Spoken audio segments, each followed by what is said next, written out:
Bon, eh bien, salut Léandra, merci d'être avec moi aujourd'hui pour ce petit interview. Je vais te poser pas mal de questions, notamment sur les trois thèmes qu'on a choisis ensemble, c'est-à-dire l'agenda parfait qui allie anti-procrastination, productivité et vie de famille. Donc ça, c'est le premier thème qu'on va traiter ensemble. Ensuite, on va parler du travail acharné qui offre la possibilité d'avoir de l'argent qui te permet de travailler pour toi pendant des années. Donc ça, c'est la conséquence finalement de ton agenda parfait, de ta productivité, de tout ce que tu as mis en place aujourd'hui. Et ensuite, on terminera par les piliers du bonheur pour t'épanouir sur tous les plans de ta vie sans sacrifier ta vie et ta santé mentale. Mais avant Ok, ça, déjà, est-ce que tu peux te présenter rapidement, me dire un peu pourquoi est-ce que tu en es là aujourd'hui, qu'est-ce que tu as essayé, etc., etc. ok. Alors, déjà, merci beaucoup de m'accueillir. Moi, c'est Léandra, j'ai 24 ans, je suis maman de deux enfants. Dans la vie, je suis à mon compte depuis février 2022. Et maintenant, depuis à peu près 6 mois, j'ai décidé de me focaliser entièrement là-dessus et d'en faire mon métier à 100% et donc d'accompagner les entreprises, les entrepreneurs, que ce soit à créer leur image de marque ou à gérer leurs réseaux sociaux, leur communauté, etc. Voilà, je pense que je fais ça avant tout par passion parce que je suis quelqu'un qui est beaucoup dans le partage quotidiennement. Donc, forcément, le community management, on parle à 100% de partage. Et je suis créative depuis que je suis toute petite. Donc, ça s'est fait assez naturellement après mes études de commerce. Ok, intéressant. Et du coup, pour mener cette nouvelle vie, cette nouvelle routine, c'est quoi à peu près ta journée type ou au moins ta semaine type? Alors, c'est vrai que c'est assez différent en fonction des semaines, étant donné que voilà, mes missions sont pas toujours les mêmes. Donc, ça varie assez souvent, mais il y a quand même une base qui est toujours la même. Donc, comme je disais, j'ai deux enfants qui vont à l'école tous les deux. Donc, ils vont à l'école de 8h30 le matin à 16h30 l'après-midi. Il y a un jour par semaine où je les ai le midi à la maison où ça me fait une coupure et le mercredi aussi où ils sont à la maison. Le reste du temps, c'est 100% consacré à du pro, à part, bon, il peut y avoir des exceptions comme les courses, etc. Mais j'essaye toujours de fonctionner en général par demi-journée en fonction des tâches que j'ai à faire. Le lundi, le tout début de ma journée, on va dire les premières 20 minutes, je dirais, sont consacrées à établir un petit peu une liste des choses principales et importantes que j'ai à faire dans la semaine. Et après ça, en fait, je fonctionne par liste chaque jour. Et chaque jour, du coup, je vais piocher dans ma liste de la semaine ce que je veux faire dans la journée. En général, je fais par ordre de priorité. Et puis après, voilà, ça va dépendre si j'ai des appels qui sont prévus ou non. Mais globalement, en général, le matin, je vais être axée sur un projet. Donc, je sais pas, par exemple, ça peut être très bien être la création de contenu pour un client.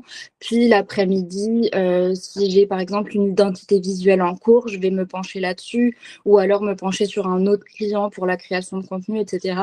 J'essaie de fonctionner par demi-journée pour un petit peu pouvoir donner mon temps à tout le monde et que tout évolue de manière assez rythmée. Et puis après, voilà, ça s'adapte en fonction de ce qui est prévu, bien évidemment. Ok, tu me dis que du coup tu planifies tes priorités de la semaine le lundi matin. C'est quoi à peu près que tu vas retrouver chaque semaine les blocs non négociables finalement? Alors actuellement, c'est vrai que il y a une grosse partie qui est mise pour la prospection parce que je mise beaucoup sur la recherche de mes premiers clients parce que je suis en relancement. Donc la prospection, c'est non négociable. J'en fais au minimum une demi-heure par jour. Après ça, par contre, c'est quand même le côté vie de famille, les moments avec mes enfants qui doivent être respectés. J'essaye au maximum de dissocier le côté pro et le côté perso tout en travaillant à la maison parce que c'est vrai que des fois c'est un petit peu l'enjeu qui est pas facile à trouver. Comme je travaille de chez moi, c'est vrai que c'est des fois compliqué de voilà, trouver le juste milieu. Donc tout ce qui va être appel, déplacement, etc., ça va avoir lieu que quand les enfants sont à l'école. C'est pas négociable. Je me vois pas, par exemple, le mercredi dire bon je vais garder les enfants toute la journée parce que là il faut que je me déplace. Ça c'est est non négociable, il passe avant tout parce que c'est aussi pour ça que j'ai choisi de travailler en freelance et pas en agence. C'est pour pouvoir gérer presque complètement mon emploi du temps. Et puis après, tout ce qui est un petit peu plus, enfin pour le reste, je suis un petit peu plus libre quand même. Comme je disais, c'est aussi le but d'être en freelance. Mais du coup, voilà, je sais que les enfants ont une priorité dans mon quotidien, mais le travail aussi. Donc, j'essaye, d'avoir un juste milieu. Et c'est surtout en fait que je travaille, ouais, en fonction de l'école. Et du coup, c'est ça qui va faire que j'arrive à trouver la priorité à son bon moment, quoi. OK, du coup, tu essaies de limiter le moment où tu travailles quand il y a tes enfants, mais est-ce que ça t'arrive des fois de travailler quand même, même s'ils sont là? Oui, alors typiquement, le soir, le soir, comme je disais, ils finissent à 16h30. Donc, ça m'arrive très souvent, quasiment tous les jours, hein, de finir des projets sur lesquels j'étais ou autre. Et le mercredi aussi, même si le mercredi, j'essaye de travailler quasiment que l'après-midi ou alors je travaille de ma tablette pour pouvoir être vraiment, avec eux. Donc, je prends ma tablette et je suis à côté d'eux. Des fois même, je fais une activité, en même temps avec eux. Mais ça va être des choses, où je peux aller à mon rythme. Par exemple, voilà, je vais pas avoir, un appel avec un client alors qu'ils sont là. C'est vraiment des choses où je suis à 100 toute seule à gérer la tâche. Et après, si je dois avoir des échanges avec les clients ou autres, ça arrive, mais voilà, ça va être par message, et cetera. Mais du coup, c'est vrai que c'est un métier qui me permet d'avoir cette liberté quand même de travailler en présence des enfants, même si c'est moins productif.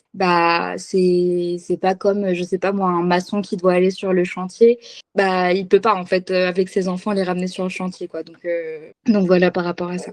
OK, OK, je comprends. Ouais, c'est intéressant cette vision-là d'avoir des tâches finalement qui sont moins, énergivores, qui demandent moins de temps, et d'énergie à consacrer parce que finalement il y a les enfants autour de toi et Mmh, qu'il faut aussi donner un peu de ton temps et de ton énergie à eux aussi.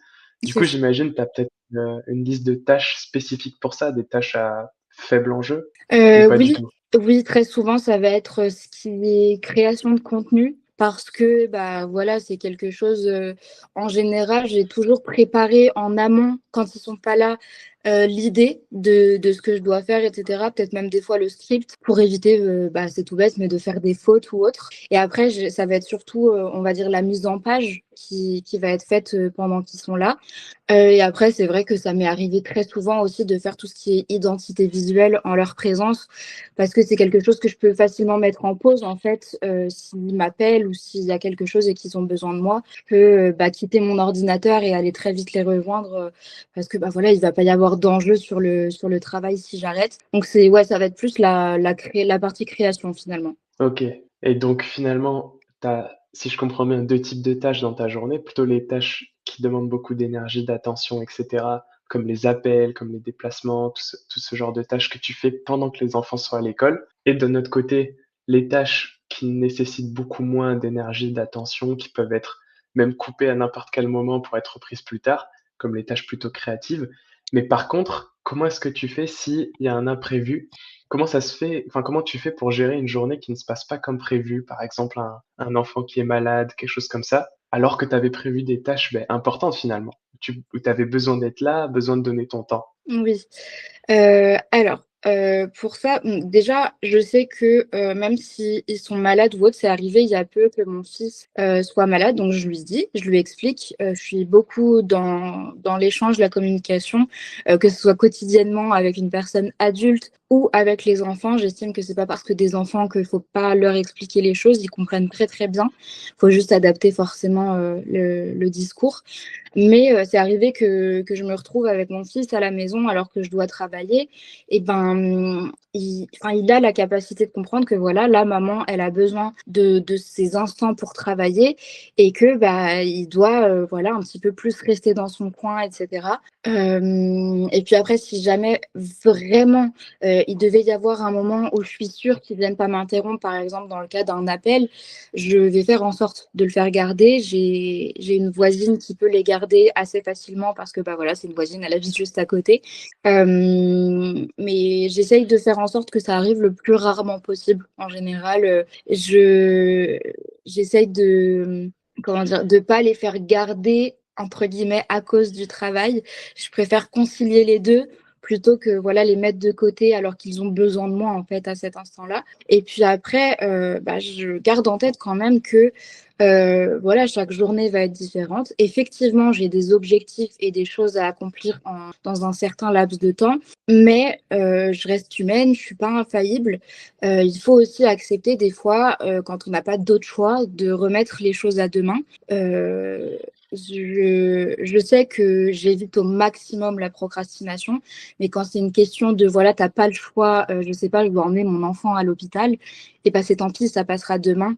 C'est moins urgent en fait que la santé par exemple des enfants. Et puis après voilà, je me dis que je remets ça à plus tard et ce que j'essaye de garder en tête en général, c'est que là, ce que je suis en train de construire actuellement, c'est des fondations pour leur offrir une meilleure vie et être au final beaucoup plus disponible par la suite parce que j'aurais réussi à me dégager du temps puisque tout travaillera déjà correctement à côté, quoi. Ok, je comprends ce que tu veux dire. D'ailleurs, tu me dis que tu es capable de pouvoir repousser les tâches à plus tard. C'est vrai que c'est un énorme avantage quand on est entrepreneur et particulièrement freelance en plus. Mm. Mais tu me disais aussi que tu voulais éviter de le faire dans le sens où ça générait de la procrastination et toi, tu détestes ça. Donc, si tu devais donner une astuce anti-procrastination, même quand on est épuisé, même quand on a vraiment la flemme d'avancer, ce serait laquelle? Moi, je dirais, enfin, c'est ce qui fonctionne personnellement pour moi, c'est de se donner absolument un objectif qui a un sens profond. Pourquoi pourquoi est-ce qu'on fait ça exactement? Parce que moi, en fait, c'est ça à chaque fois que j'ai un doute ou que j'ai envie de repousser quelque chose, parce que ça nous arrive tous d'avoir la flemme un jour, encore plus quand on est à son compte et qu'il y a personne pour nous dire, bon, allez, là, il faut vraiment que tu fasses ça. Et ben, en général, quand l'objectif, il est vraiment viscéral, on se remet ça en tête, on se dit pourquoi je suis en train de faire ça. Et je trouve que c'est plus facile voilà, de se remotiver et la procrastination, très souvent, elle passe après ça, quoi. Ok. Et c'est quoi, toi, ta raison profonde, du coup, d'avancer chaque jour? Qu'est-ce que tu Bah, as en tête? c'est un petit peu ce que j'explique depuis tout à l'heure. Forcément, il y a les enfants qui sont là et que je prends en compte particulièrement au quotidien. Et puis après, voilà, moi, j'ai pas eu une enfance très, très facile, loin de là, au contraire. Donc, je sais que depuis petite, j'ai ce truc en moi qui dit que voilà, moi, je ferais les choses différemment, que je pense que depuis toute petite, ouais, je me suis mis cette idée en tête que je vais réussir, je sais que je vais réussir, j'ai pas le choix de réussir et mes enfants comptent sur moi en fait. Et c'est, je pense, la chose que je garde en tête au quotidien, c'est que mes enfants, ils comptent sur moi et que j'ai pas envie que d'ici quelques années, ils me reprochent la même chose que moi j'ai pu reprocher à mes parents. Et du coup, mettre tout ça en place, c'est en quelque sorte éviter ça. Et puis voilà, faire le mieux que je peux pour être la meilleure des mamans et en sachant que je suis séparée de leur papa. En fait, au final, tout se relie. Si j'arrive pas sur un point de vue professionnel qui, moi, me permettrait d'être une femme aussi accomplie, c'est hyper important pour moi. Et ben, du coup, j'arriverai pas à être une bonne maman, j'arriverai pas à leur offrir la vie que j'ai envie de leur offrir. Et je pense que ouais, c'est un peu ça, mon moteur au quotidien, quoi. Ok, intéressant. Tu dis souvent d'ailleurs que tu veux plus avoir la boule au ventre quand tu fais les courses, que tu rêves en fait de liberté financière depuis longtemps. C'est quoi, enfin, comment ce besoin-là justement de ne plus avoir cette boule au ventre a forgé ta vision de la réussite aujourd'hui? Alors déjà, moi, je pars du principe que faire les courses, c'est inévitable. Tout le monde a besoin de les faire, tout le monde a besoin de se nourrir, donc c'est une étape qu'on peut pas dire, bon, ça me stresse, donc je le remets à plus tard quand ça ira mieux. C'est pas possible, on doit se nourrir. Et c'est encore plus fort, encore une fois, quand il y a 2 petites vies qui dépendent de nous et que, si on les nourrit pas, ils vivent pas, en fait. Hem en fait, j'ai plus envie d'avoir, à compter ou d'avoir, à leur refuser. Par exemple, je sais pas, ils voient, au magasin ou à l'école, un copain qui avait un gâteau qui leur a grave donné envie.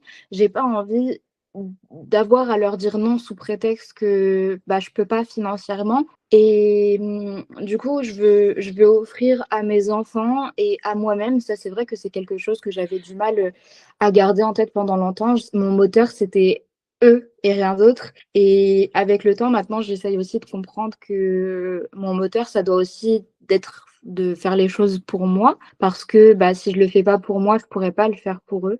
Donc j'essaye aussi de me faire passer sur ce plan-là maintenant, même si c'est pas évident. Mais du coup, voilà, je veux nous offrir une vie où on peut se permettre de se faire plaisir sans avoir l'angoisse de se dire est-ce que si je fais ça, je vais pouvoir tenir jusqu'au mois prochain. Et du coup, pour moi, ça passe forcément par augmenter ses revenus. Et du coup, pour moi, il n'y a pas de réussite sans accomplissement professionnel et financier. Et du coup, en fait, au final, tout est lié en fait à ça. Et je trouve que quand on fait quelque chose au quotidien qui nous plaît, ça nous aide aussi à voir les choses sous un angle différent, quoi. Mais j'imagine que cette pression que tu ressens au quotidien, le fait de vouloir justement faire plaisir à tes enfants, mais aussi à toi-même, comme tu t'en es rendu compte récemment, tout ça, forcément, ça donne beaucoup de pression. Comment tu fais pour garder la foi dans ton projet, professionnel, dans ce qui te fait plaisir, qui te fait vibrer, alors qu'il y a cette pression-là? Comment tu fais pour finalement continuer d'entreprendre et ne pas, chercher un job, classique et revenir dans la sécurité financière, finalement enterrer un petit peu tes rêves aussi derrière? Heu, J'essaye de garder en tête que ça fait quelque temps maintenant que, voilà, je sème un petit peu des graines, et je sais que c'est une phrase, qui m'a beaucoup, marquée, que j'ai lue il y a quelques années. C'est: «Même les fleurs ont besoin de temps pour grandir». Et je sais aussi que, du coup, face à tout ça, j'ai mis des choses en place qui font que en fait, ça va forcément fonctionner. Ça peut demander du temps, mais justement, c'est qu'une question de temps. Je sais pourquoi je le fais. Je sais à quel point aussi je suis obstinée et que je lâcherai pas en fait tant que j'aurai pas atteint cet objectif. Mais ouais, en fait, je pense que c'est ça majoritairement que j'essaie de garder en tête. C'est que le plus gros de ce que j'avais besoin de faire pour que ça marche, il est déjà fait, et que maintenant, ouais, c'est une question de temps qui va finir par déclencher certaines choses. Et même si c'est pas toujours évident, hein, il y a des jours, voilà, comme je disais, je suis pas infaillible. Il y a des jours où je doute et juste je passe une heure à pleurer parce que je me dis en fait je vais jamais réussir. Mais je pense que ça fait aussi partie du cheminement d'accepter que voilà, des fois les doutes ils sont plus forts que tout ce qu'on est capable de se dire, que ce soit nous, que ce soit quelqu'un d'extérieur. Et je pense qu'il faut passer par une phase d'acceptation du fait que c'est dur, du fait que des fois on doute, etc., pour en fait pouvoir passer à autre chose, quoi. Mmh. Je comprends totalement, des phases de doute, on en vit tellement dans notre carrière d'entrepreneur. Oui. Pourtant ça fait pas très longtemps, ça fait 2 ans et demi que je fais ça, mais le nombre de fois aussi où je me suis remis en question, je me suis demandé pourquoi je fais tout ça. Rien ne rentre, un peu comme toi, enfin, j'ai l'impression juste de construire des fondations jour après jour, semaine après semaine, mois après mois, parce que je sais que ça va marcher, que ce n'est qu'une question de temps. Donc je comprends vraiment totalement, ce que tu vis aujourd'hui. C'est exactement la même chose que j'ai dans mon quotidien. Mais ce qui est marrant quand même, c'est que même si aujourd'hui notre focus pour tous les 2, c'est d'avoir nos premiers clients, on a quand même une vision plus large des Mmh. revenus passifs et finalement de tout ce qu'on veut construire. Comment tu prépares toi cette transition? Comment est-ce que tu imagines, ce passage entre tes premiers clients que tu vas enfin réussir à avoir après tout ce que tu as construit et finalement la phase de scaling, de développement jusqu'à atteindre des très hauts niveaux, quoi? J'ai envie de dire que, déjà, j'ai beaucoup de chance, il y a 1 an et demi, d'avoir rencontré mon conjoint qui donc n'est pas le papa de mes enfants, qui lui est déjà plus avancé sur cet aspect-là, qui a déjà un peu, un pied, dans le milieu des investissements, et cetera. Il a déjà acheté, son premier appartement. Donc moi je trouve que ça aide beaucoup de pas être seul dans l'aventure. Forcément, quand au quotidien, on est entouré, que de personnes qui connaissent rien du tout au milieu de l'investissement, de l'aspect financier, etc., ben, c'est beaucoup plus compliqué de se développer là-dedans. Donc déjà, c'est un gros point positif d'avoir quelqu'un qui est là quotidiennement et qui m'accompagne là-dedans. Et quand je dis quelqu'un qui est là, c'est pas un mentor ou quoi que ce soit, c'est la personne avec qui je partage ma vie. Donc c'est d'autant plus présent. Et puis après, moi, je me dis, en fait, effectivement, je suis peut-être moins avancée que lui, mais je fais mon petit chemin à côté. Je me forme à tout ce qui est intelligence financière, notamment. Je trouve que malheureusement, on n'a pas tout ça. On n'a pas tous, on n'est pas formé à l'intelligence financière dans notre vie, que ce soit à l'école ou très souvent par nos parents. On l'est quand on a des parents qui viennent déjà d'un milieu plus aisé. Mais sinon, quand on vient d'un milieu, un milieu voilà, plus pauvre, etc., malheureusement, l'intelligence financière, on ne l'a pas. Donc, je trouve que c'est important déjà de se former là-dessus parce que, en fait, sans ça, c'est difficile de mettre des choses en place. Si on n'y connaît rien, on aura beau essayer, c'est compliqué de réussir. Donc, de mettre aussi en place des stratégies qui marchent, puisque forcément, puisqu'on ne connaît pas, on n'a pas les clés pour. Et c'est un petit peu ma manière actuelle de préparer la transition. Voilà, j'apprends, je garde en tête que chaque euro, même si c'est 1 euro mis de côté, c'est aussi un pas en fait vers la liberté financière que je prépare. Tout se fait pas en un jour et c'est important de le préparer pour que ça marche sur le long terme en fait finalement. Ouais, clairement, et comme tu dis, chaque euro, investi aujourd'hui t'en rapportera 10 fois plus à l'avenir, Mm. surtout quand tu démarres jeune. Tu es encore jeune aujourd'hui, donc c'est top de pouvoir démarrer à investir, à épargner, intelligemment à côté, puisqu'après, quand on sera plus vieux, enfin, si la vie nous permet, de vivre jusque-là, mais on pourra profiter de, toute cette intelligence financière qu'on a mis de côté, donc ça, c'est vraiment, excellent. Et Clairement. d'ailleurs, aujourd'hui, tu as 2 enfants, donc ça doit faire pas mal de charges, mais tu as aussi une énorme détermination de vouloir se la donner, de vouloir réussir son projet, de mettre aussi à côté un petit peu. Qu'est-ce que tu veux leur montrer par ce parcours-là à tes enfants? Moi, c'est pas une chance que j'ai eue, et je veux que justement mes enfants, ils aient, un petit peu cet exemple, je enfin, je sais pas, je pense que c'est un petit peu aussi le but, de chaque parent. On a tous envie que nos enfants soient inspirés de nous, hein, finalement. Ce rôle un petit peu de, voilà, on est le papa, la maman, on a envie qu'ils fassent les choses parce que nous-mêmes, on les a fait avant. Hem Et je veux qu'ils gardent toujours en tête, parce que moi, c'est quelque chose que j'ai pris du temps à comprendre, c'est que même si la vie ne nous offre pas des racines profondes, saines et stables, tant qu'on a la force, l'envie en nous, on peut toujours réussir. Quoi qu'il arrive, même quand on se retrouve seule, moi, je me suis retrouvée seule, toute seule avec mes 2 enfants du jour au lendemain, et pour autant, ça a été hyper dur. Vraiment, même encore aujourd'hui, alors que j'ai rencontré quelqu'un, etc., il y a des moments au quotidien où c'est vraiment très, très, très compliqué. Mais en fait, quand tu as ça en toi, quand tu as cette envie profonde de réussir, tout vient de nous, en fait. Les gens autour de nous, c'est un plus. Forcément, quand on a des gens autour de nous pour nous apprendre, pour nous aider à avancer plus vite, plus fort, etc., c'est un plus. Mais par contre, la détermination qu'on a initialement, elle vient forcément de nous. Si nous, on ne fait pas les choses, personne ne viendra le faire pour nous. Et je pense que c'est un petit peu ça, en fait, que j'ai envie de transmettre à mes enfants. En fait, j'ai, j'ai, j'ai moi-même eu des bases de vie très, très instables et compliquées. Et je veux qu'ils gardent en tête que, voilà, maman, elle a réussi alors que sa famille, c'était compliqué, qu'elle vient d'un milieu pauvre, etc.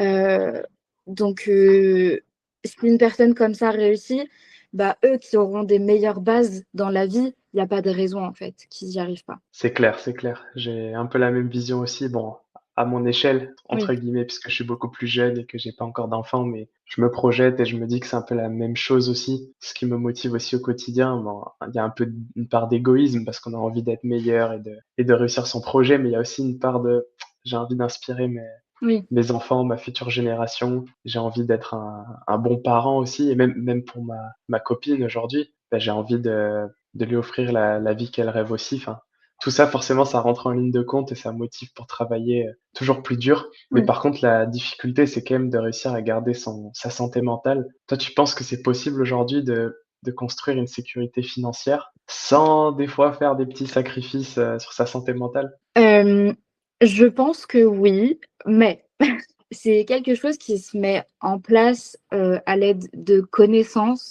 de temps très souvent. Enfin, il y a des exceptions où, par exemple, quand enfin, je sais pas, il y a des personnes qui d'un coup, ils ont une somme d'argent assez importante qui leur tombe dessus. Je rentre pas du tout ça dans la même catégorie.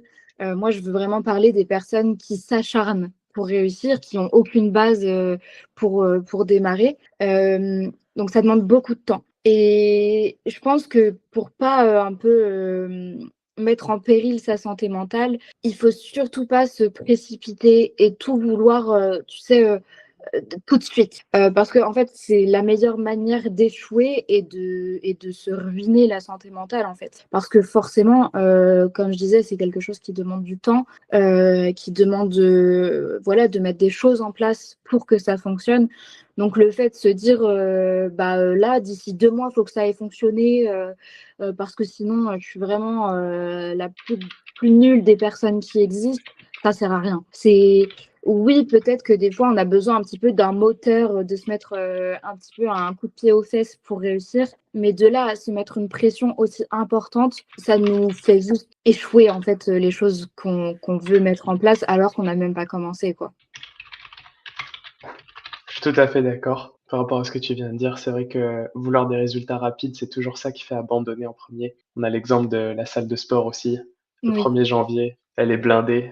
Le 3 mars, il y a plus personne. oui, C'est toujours comme ça que ça se passe. Les gagnants du loto, comme tu l'as dit, ou les gens qui héritent de l'argent, de façon rapide, bah, c'est exactement la même chose. Et puis il y a pas cette satisfaction aussi d'y avoir laissé un peu des plumes, d'avoir galéré pour obtenir ces résultats. C'est ça aussi qui fait que c'est beau.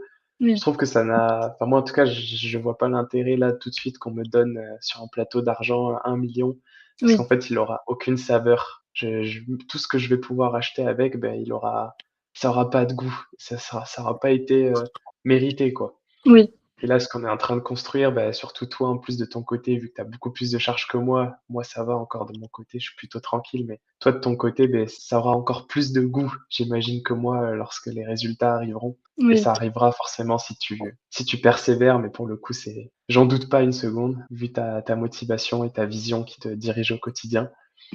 D'ailleurs, bon ça forcément, ça fait partie des piliers importants de ton bonheur, de construire quelque chose qui te ressemble et qui te rapproche tous les jours de ta vision. Est-ce que tu as d'autres piliers comme ça de ton bonheur qui ont peut-être, rien à voir? bah, le pilier principal, c'est, l'amour. Je suis un petit peu, une personne, fleur bleue, un peu conte de fées et tout. Donc bien sûr, mon pilier principal, c'est l'amour, que ce soit, de mes enfants ou celui que je porte à mes enfants, mon conjoint, et puis après forcément, il y a les amitiés qu'il y a autour. Mais c'est vrai que c'est mon moteur quotidien, hein, très clairement. Après, il y a quelque chose qui est très important pour moi, c'est la compréhension de moi-même. Je sais que je suis constamment en introspection personnelle. Je trouve que c'est important de comprendre qui je suis, pourquoi et comment je fonctionne, pour créer des choses durables, en fait, au quotidien. Je sais que moi, c'est un petit peu, c'est pas le sujet complètement, mais j'ai un suivi psy à côté et je sais que voilà, tout ce qui est développement personnel et cetera, c'est un des plus gros piliers de ma vie et depuis, une bonne dizaine d'années maintenant. Je trouve qu'en fait, quand on se comprend pas soi-même, c'est compliqué d'évoluer, sur du long terme et sur quelque chose de concret. Donc c'est vrai que ça, c'est le développement personnel, c'est quelque chose qui est très important pour moi. Et puis après, bah, il y a tout ce qui est, créer et transmettre aux autres. C'est vrai que, bah, là, pour l'instant, comme je disais, je suis graphiste et community manager, donc je fais des choses pour les autres. Mais mon but à terme aussi, c'est d'apprendre aux gens. J'ai toujours été comme ça depuis petite. J'ai ce besoin de transmettre aux gens et d'être utile auprès des gens. Et je pense que ouais, c'est un peu mes 3 gros, moteurs au quotidien, quoi. Je ne peux que te comprendre pour le dernier. C'est pour ça que je fais tout ça d'ailleurs, hein. Oui, Je pense que les personnes qui écoutent cette vidéo le savent, déjà. C'est cette passion effectivement de transmettre, de former les gens sur des domaines où tu peux les débloquer. Moi, je trouve ça incroyable, c'est ce qui me motive aussi au quotidien. Mais du coup, par ton parcours, par tout ce que tu as vécu, le doute, la solitude, la précarité, le stress, la fatigue, j'imagine, parce que le niveau sommeil, tu as dû faire des sacrifices aussi. Qu'est-ce que tout ça, ça t'a appris sur le vrai bonheur finalement? C'est très bateau, mais moi, pour moi, je trouve que et j'ai pris longtemps à le comprendre, mais le bonheur réel et profond, il est là, en fait, où on accepte de le trouver, de le voir même des fois.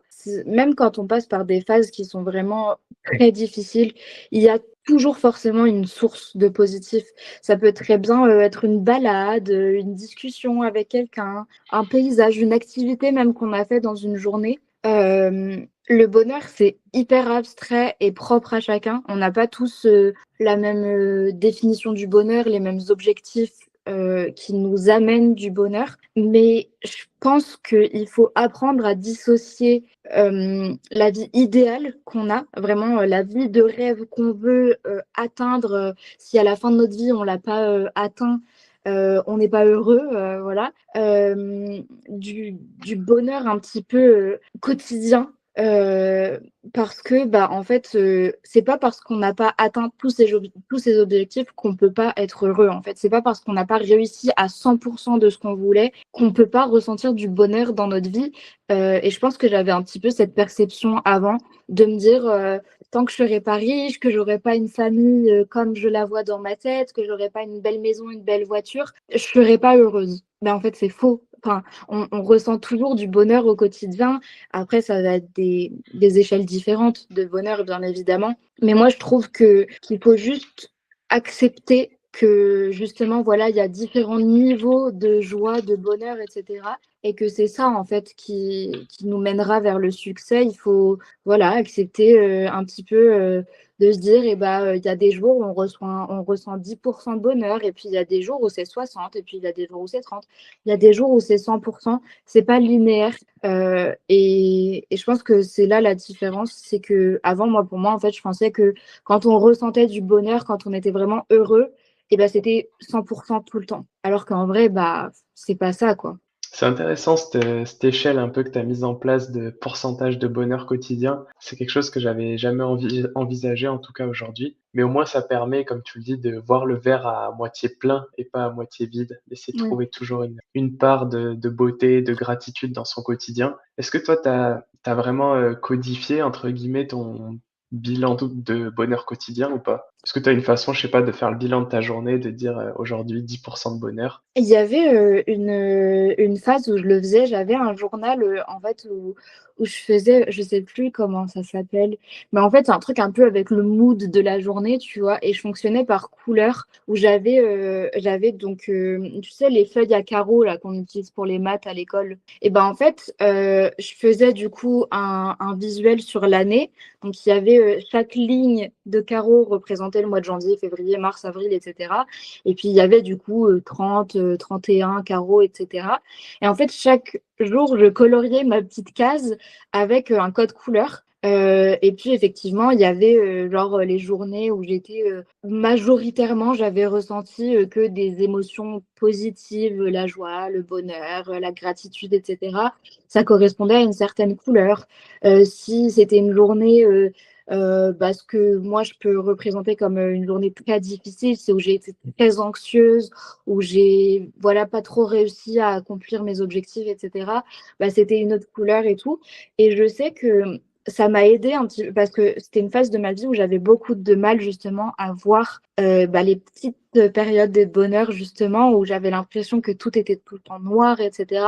Et c'est un exercice qui m'a un petit peu aidé de voir que en fait après quelques semaines ou mois, en fait, il y avait quand même beaucoup de couleurs qui étaient associées à des couleurs positives, du bonheur, de la joie. Et ça m'a aidé à prendre du recul et de se dire que, voilà, en fait, effectivement, il peut y avoir une journée, mais qui est horrible, où t'as pas eu envie de sortir de ton lit, t'as rien fait et tout, mais que, en fait, parmi les autres, elle était un petit peu noyée dans la masse, quoi. Mais c'est quelque chose que je fais plus maintenant parce que, ça m'a aidé de le faire pendant un temps et du coup, maintenant, j'arrive à prendre plus facilement du recul. Intéressant, c'est un outil qui peut être mis en place, quand on galère effectivement. Ouais. Heu, Quand on est, par exemple, dans ton cas, une maman entrepreneur qui essaye de monter un projet, qui a du mal à voir le positif au quotidien, c'est vrai que ça peut être un outil intéressant à mettre en place au début. Qu'est-ce que tu laisserais d'ailleurs aujourd'hui comme message à toutes les mamans entrepreneurs, même plus généralement à tous les entrepreneurs débutants qui galèrent à trouver leurs premiers clients, qui ont du mal à garder la foi? Quel message tu voudrais leur laisser aujourd'hui? Je pense que même si c'est pas évident, faut se faire confiance. On a tous comme je disais, au tout début, on a tous une raison profonde qui nous a menés à faire ce qu'on fait aujourd'hui. Donc c'est hyper important de se faire confiance. Si on se fait pas confiance, personne le fera pour nous. Donc même si je sais, c'est pas évident de le faire au quotidien, moi-même, hein, je pense qu'il y a pas une journée où je doute de moi et que je manque un petit peu de confiance. Mais c'est hyper important. Franchement, c'est la base de tout. Après, il faut savoir se donner du temps. Comme je disais, voilà, Rome ne s'est pas fait en un jour. Il faut se donner du temps. Il faut accepter que voilà, les résultats sont pas forcément visibles dès le tout début. Et c'est normal. En fait, pour que les résultats soient stables, il faut du temps pour mettre en place, il faut du temps pour stabiliser et il faut du temps pour que voilà, en fait, après, tout roule et puis des fois faire des réajustements, etc. Comme je disais, du coup, je reviens là-dessus parce que, bah, enfin, moi, je trouve que c'est vraiment le moteur de la réussite. C'est d'avoir un objectif réel et profond et qui devient, voilà, un réel moteur à travers les tempêtes. Les jours où on doute complètement et qu'on a juste envie de tout abandonner, bah, quand on a un moteur, bah, très souvent, ça nous dissuade d'abandonner. Et que, quoi qu'il arrive, il faut garder en tête que bah, déjà, en fait, le fait d'avoir... Enfin, le premier pas, en fait, pour réussir, c'est d'avoir commencé. Et puis après, faut essayer de ne pas lâcher et peut-être des fois de s'entourer de personnes qui vous aident à ne pas lâcher, que ce soit des personnes qui ont vécu des choses similaires ou des personnes qui sont plus avancées sur leur projet et qui peuvent du coup vous aider justement à prendre un petit peu une bouffée d'air frais quand ça paraît un petit peu impossible, quoi. Complètement, ouais. C'est un truc que j'ai réalisé il y a pas longtemps de m'entourer finalement de personnes qui me ressemblent, d'entrepreneurs qui ont un peu la même vision, qui veulent, se lancer ou qui ont déjà un niveau élevé comme tu dis, pour pouvoir s'en inspirer. C'est quelque chose que je faisais pas avant. J'ai passé plus d'1 an et demi, même ouais, quasiment 1 an et demi tout seul à construire mon projet tout seul dans mon coin et j'ai clairement doublé, voire triplé ma vitesse depuis que je m'entoure de personnes et que je discute avec elles et que je Mmh. m'inspire de ce qu'elles font et que parfois je copie aussi ce qu'elles font, mais en l'adaptant pour moi. En fait, c'est vraiment comme ça qu'on fait pour profiter des enseignements qu'ils en ont tirés, tout en évitant les erreurs par lesquelles ils sont passés. Et ça, c'est vraiment de la ressource de qualité, quoi. Oui. Pour finir ce petite interview, vu qu'on a traité déjà pas mal de trucs, on a vu l'agenda parfait, on a vu la liberté financière que tu as envie de construire et comment est-ce que tu comptes le faire.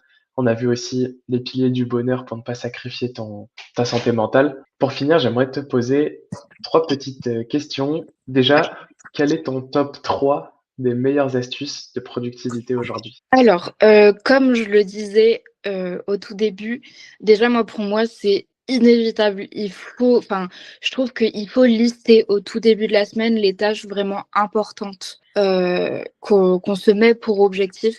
En fait, je trouve que voilà, sans objectif, on n'avance pas de manière, efficace. Donc moi, pour moi, je pourrais pas en fait aujourd'hui, commencer une semaine sans avoir vraiment listé tout ce que j'ai à faire parce qu'en fait, j'ai remarqué que je me perds et que je suis pas du tout efficace en fait dans mon travail. Ensuite, je sais que c'est quelque chose un petit peu plus secondaire, mais où tous ou la plupart, on n'a pas le choix d'y passer, sauf quand on a encore, par exemple, je sais pas moi, la chance de vivre, chez nos parents ou qu'on a quelqu'un qui peut le faire pour nous. Mais tout ce qui va être, ménage et repas, il faut tous qu'on le fasse dans la vie. Donc moi, je sais que je fais beaucoup de batch cooking le week-end. J'essaie de préparer au moins les repas ou les bases de repas jusqu'à la moitié de la semaine à peu près. Si je peux, je fais plus et je congèle pour avoir juste à décongeler parce que c'est du temps qu'on n'a pas à reprendre sur notre temps de travail la semaine. Et du coup, je trouve que ça va un petit peu avec avoir un environnement assez rangé où voilà, on y voit clair, etc. Parce que bah, moi, je trouve qu'on est moins productif quand on est dans un environnement qui est pas rangé, qui est pas ordonné, etc. Je trouve qu'on a plus de mal à se focaliser sur vraiment les choses qu'on doit accomplir. Quand on se sent perdu ou qu'on ne sait pas par quoi commencer, se demander pourquoi on le fait, c'est quoi l'objectif final, parce que je trouve que voilà, ça permet un petit peu de se réaligner et de repartir en général sur de bonnes bases et ça nous aide à reprioriser en fait les objectifs. Donc si je devais faire un petit résumé des 3 conseils que tu donnerais, donc dans ton top 3, il y a le fait de fixer ses priorités de la semaine, extrêmement important pour savoir où on va. Le deuxième, c'est d'avoir une vision claire de ses tâches ménagères et d'essayer de les optimiser, par exemple avec le batch cooking, en rangeant aussi son environnement pour retrouver de la clarté mentale. Et après, la troisième astuce d'organisation, ce serait le fait d'avoir défini clairement son moteur, sa vision principale qui nous pousse à travailler au quotidien et à ne pas se poser la question du pourquoi est-ce qu'on fait tout ça finalement. Par extension, j'ai envie de dire, ce serait quoi les 3 pires astuces de productivité que tu pourrais donner aujourd'hui? C'est un peu en lien avec les conseils que je donne justement. Euh, Passer 3 heures, par exemple, à préparer son planning à la place de passer à l'action. Et en plus de ça, de ne jamais le relire. Ça sert à rien de faire un planning où tu passes une demi-journée dessus, que tu vas jamais regarder, parce que du coup, en fait, tu perds du temps. Faut vraiment que ce soit limité, quoi. On passe pas 1 heure dessus, 20 minutes grand max, le temps de vraiment réussir à poser les idées. Mais passer un temps monstrueux à se fixer ses objectifs de la semaine, on parle d'objectifs de la semaine, pas d'objectifs d'une vie. Donc voilà, on essaye de. Enfin, ça sert à rien de passer des heures et des heures dessus. Ensuite, un conseil que je donnerais parce que. Enfin, un conseil que je donnerais du coup qui donne place à la chose entre guillemets bête à faire parce que moi-même c'est quelque chose que j'ai fait au début quand je me suis lancée en 2022, c'est d'attendre d'être prêt à 100% pour commencer. Bien sûr qu'il faut avoir des bases, bien sûr qu'il faut avoir un plan d'action, etc. Mais il faut forcément commencer à un moment donné, puis en faisant, on apprend et on rend parfait, on affine, etc. Mais ça sert à rien d'attendre d'être prêt à 100% avant de se lancer. Et dernière chose que je conseille de ne pas faire, c'est de dire oui à tout, même à contre-cœur. Ça donne jamais des bons résultats. Et puis, il faut savoir prioriser et faire des choses qui ont du sens. Parce que, en fait, je trouve que c'est un petit peu ça qui va nous perfectionner, en fait, dans notre domaine d'expertise. Il y a une phrase qu'on dit souvent, c'est plaire à tout le monde, c'est plaire à personne. Et je trouve que ça correspond plutôt bien à ce que je veux représenter. Ça sert à rien de dire oui à tout le monde parce que comme ça, waouh, j'ai plein de clients, waouh, je fais plein de choses. Explorer plein de choses parce qu'on est curieux, c'est une chose. Par contre, tout faire, c'est se mettre une balle dans le pied. OK, donc finalement, si je récapitule tes 3 pires astuces d'organisation, je vais essayer aussi de les convertir en «bonnes pratiques» entre guillemets. La première, c'est de passer trop de temps à planifier et finalement, procrastiner sur la mise en action, sur les actions concrètes à réaliser derrière. Donc pour contrer ça, il faut évidemment passer plus de temps à agir qu'à planifier, à essayer de faire ça rapidement parce que, comme tu dis, c'est pas nécessaire de se fixer un planning ultra précis, c'est juste un planning de la semaine, c'est pas les objectifs d'une vie non plus. Ensuite, la deuxième chose, c'est d'attendre d'être prêt pour démarrer. Donc ça, c'est quelque chose qu'il ne faut pas faire puisque de toute façon, si tu te lances maintenant, tu vas faire des erreurs, tu vas apprendre et du coup rectifier sur le tas, ce qui va beaucoup plus vite que de vouloir tout anticiper alors que tu pas encore compétent forcément, tant que t'as pas fait. Et après la troisième astuce, enfin la troisième pire astuce d'organisation que tu nous as donnée, c'est le fait de vouloir dire oui à tout le monde, dire oui à toutes les opportunités et finalement, se retrouver, surchargé de choses dans lesquelles on n'était pas 100 convaincu. C'était pas un grand oui, c'était un petit oui, pour éviter de dire non. Ça, c'est quelque chose que tu nous conseilles de ne pas faire pour justement se concentrer sur les choses dans lesquelles on croit vraiment à 100 parce que de toute façon, on peut pas plaire à tout le monde, on peut pas, être la tête dans tous les projets. Il faut se concentrer sur l'essentiel, mais faire moins, mais mieux finalement. Exactement, ouais. Et pour terminer, est-ce que tu aurais un petit mot un petit mot de fin, un petit quelque chose que tu voudrais, transmettre? Si quelqu'un est en train de nous écouter actuellement, c'est déjà un super bon début puisque que je pars du principe que quelqu'un qui se questionne, qui se forme pour mettre en place, des choses au quotidien, c'est déjà, le début de tout finalement. Donc de continuer sur cette lancée, comme je disais tout à l'heure, de se faire confiance et c'est comme ça en fait qu'on finit par réussir. Pas trop, il faut être exigeant envers soi-même, mais pas trop parce que c'est ça qui en fait, donne place, au fait d'abandonner. Et je pense que ouais, c'est un petit peu ce que je dirais. Il faut avoir des exigences, mais pour autant, il faut pas, je dis ça parce que je le suis moi-même, être perfectionniste, c'est bien, mais l'être trop, c'est contre-productif. Donc je pense que j'ajouterais ça pour finir, sur cette interview. Impeccable. Et bien, merci en tout cas d'avoir, participé à cette petite interview. Avec plaisir, merci à toi pour ta confiance.